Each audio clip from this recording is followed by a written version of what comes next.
30 سپتامبر پرزیدنت جمهوری تاجیکستان پیشوای ملت محترم امومعلی رحمان در مرکز ناحیه فیض‌آباد میدان پرچم دولتی را به استفاده دادند.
میدان پرچم دولتی به طور موثر و با عنصرهای معماری ملی بنیاد گردیده است. انشاءات مذکور با هدف تحکیم خودشناسی و بالا بردن احساس وطندوستی ساکنان ساخته شده رمز وحدت و افتخار ملی محسوب می‌یابد.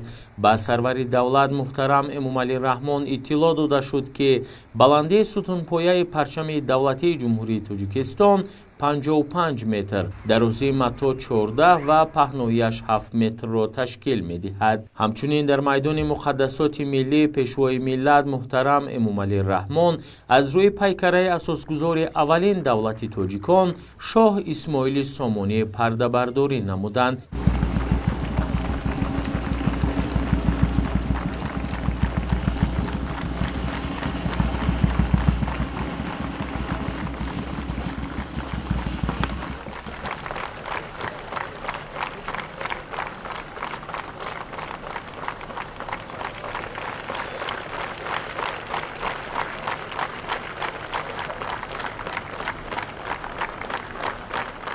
بلندی مجسمه شاه اسماعیل سامانی 7 متر و زیرپایه آن 5 متر می باشد. انشاءات مذکور با مبلغ گذاری مقامات اجرایی حکومت دولتی ناحیه فیض‌آباد و سهم صاحبکاران وطنی در مساحت عمومی 46 صد زمین بنیاد گردیده است. بنیاد این میدان با حسن ناحیه ما یک زیبایی می بخشد و ما ساکنان ناحیه کوشش میکنیم که زیر سیاست حکومت جمهوری تاجیکستان و اساسگزار صلح و وحدت ملی پیشوای معظم ملت پرزیدنت جمهوری تاجیکستان محترم امومعلی رحمان کار و فعالیت نماییم.